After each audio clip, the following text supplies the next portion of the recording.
How's it going, guys? I'm your handsome host, Johnny here, and today I have a Retro Bowl review for you guys. So if you're cool with that, if you're down with that, let's jump right into it. So, Retro Bowl is a parody of the Game Boy game Techno Bowl that released, and it's relatively new on the phone. Its updated graphics and updated playstyle has caught a lot of people's attention, and I've actually seen a ton of people within my classes throughout the day playing this game. And I was wondering what's so interesting, so I decided to give it a try. And in my experience playing the game, I like it. It's pretty good. It doesn't have no bad mechanics, in my opinion. Its gameplay is fun and entertaining. Its mechanics, playstyle, all that feels really smooth. Its graphics are pretty good. You can see what's going on. And even outer games in the home menu, dealing with your players, dealing with stats, leveling up, all of that doesn't feel rushed. It doesn't feel bad. It all just really feels super good and not that bad, which is really good for a phone game because a lot of phone games either have too much mechanics or too little mechanics, or they just have a lot of confusing stuff that you need to understand.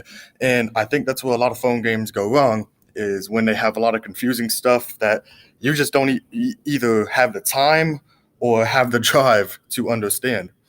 Retro Bowl, it's more of a okay, here's the mechanics. You only need to know a couple things, boom, you're in a game. It does take skill and it does take strategy, but as far as the mechanics, like how you throw the ball, how you catch it, how you run, dive, all of that is pretty simple. And I like that because I like games that just jump you right into the action. That's mainly why I like other games like Far Cry. But Retro Bowl does it a little differently than Techno Bowl, its counterpart. Retro Bowl, its updated graphics and updated gameplay, it does save the game, but there's a lot more to it. Like Techno Bowl, you could pass the ball to other players. In Retro Bowl, you kind of just have to throw the ball, and then whichever player catches it, as you can see, they have to run. You can't pass it to any other players, and if they happen to get tackled, that's where you start off. Now, in my opinion, Retro Bowl is a amazing game, and if you haven't tried it, especially if you're a sports fan, you need to give this game a play. Even if you're a non-sports fan, this game would even still be a fun game for you because I don't like sports too much and I still play the game. So, my official ranking for this game, I'd give it a 9. The gameplay, the mechanics, the graphics, everything is pretty good. There's nothing really I could say that's bad about this game. It starts you off really good, and I think that it throws you into the action just good enough to where you know what's going on, but you're not like a pro at the game. And that's really awesome. So, my official ranking for this game would be 9. But that's it for me, guys. Back to you guys at the desk. Daylight savings ends Sunday morning. Don't forget to set your clocks back an hour. We are starting to make our way into colder weather. Yes, that's right, Hornets. We get to sleep in an extra hour this weekend. Opening night is tonight for Chicago. They have been working hard to put on a show for us. Make sure you get your spot secure. If you can't make it tonight, no worries. It's going on tonight, Friday, and Saturday. The start times for these next few days are all starting at 7. Be sure to show out and support our Hornets.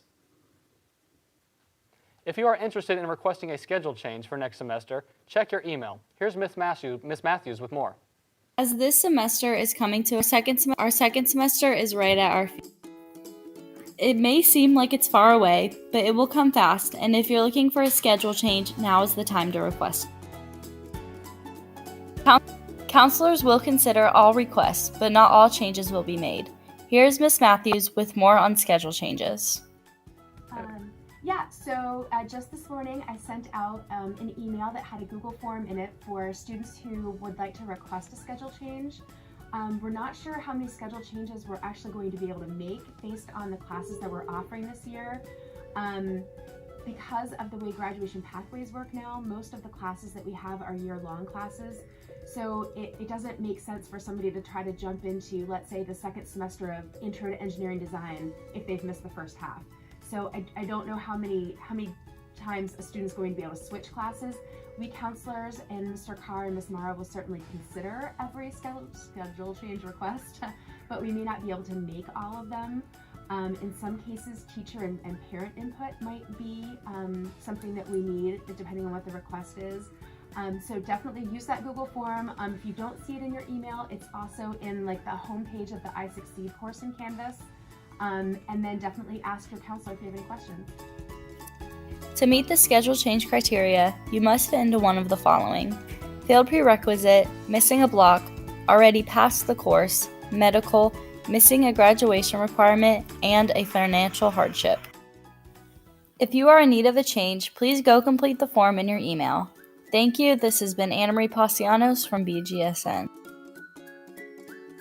Now let's also over to Kevin Consonant for his very first time on the sports desk.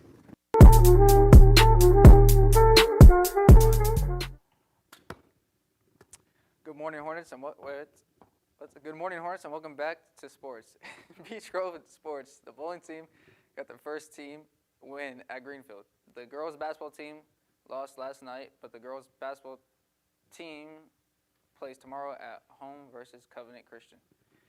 In NBA news, the 76ers beat the Bulls 103-98. The Nets took down the Hawks 117-108. The Spurs were defeated by the Mavericks in a close one, 109-108. The Warriors pulled away to beat the Hornets 114-92, and the Indiana Pacers beat the New York Knicks 111-98. In MLB news, the Atlanta Braves took down the Astros in the World Series. Chris has more. The 0-2. Left side, Swanson to first. The Braves are world champions! That was the final out in Game 6 of the 2021 World Series that gave the Braves their first championship since 1995. The Atlanta Braves took down the Houston Astros by a score of 7-0 in Game 6 to clinch the 4-2 victory in the Fall Classic. During the start of the season way back in April, many people thought the Braves could contend to make the playoffs as a wild card or potentially win the division. Then on May 25th, they lost Marcell Ozuna for the rest of the year, and on July 10th, right before the All-Star break, the Braves' star outfielder Ronald Acuna Jr. tore his ACL and was out for the rest of the season. It was at this point in time that many people started to write the Braves off and thought that they were done. There was no way for them to make the playoffs.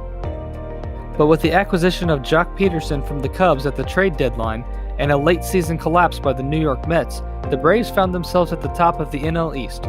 From there, they took down the Brewers in the NLDS and upset the Los Angeles Dodgers in the NLCS to win the National League pennant.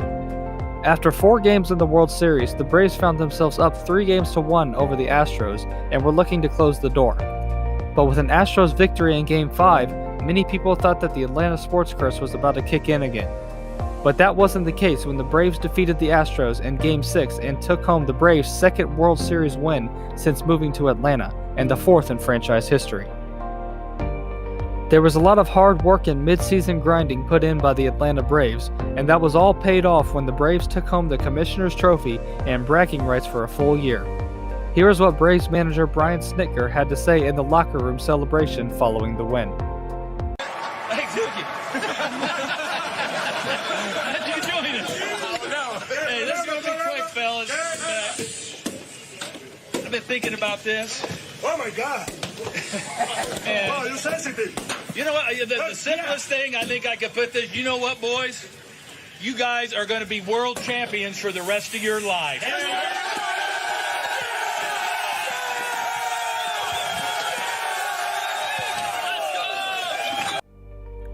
Well, with the World Series all wrapped up, it's time to turn our attention to next season.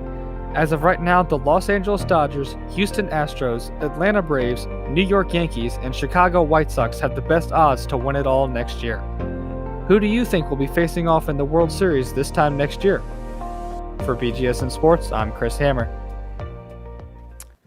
In NFL news, Thursday Night Football is tonight in a game between the New York Jets and the Indianapolis Colts. This game will be the first primetime game played in Indianapolis since December 14, 2017, as the Colts look to move to 4-5 on the season. That's all for sports. Back to you guys at the desk. That's all for today's daily segment of Beech Grove Student News. Be sure to hit that bell icon to be every time we go live. I'm Jay Saj.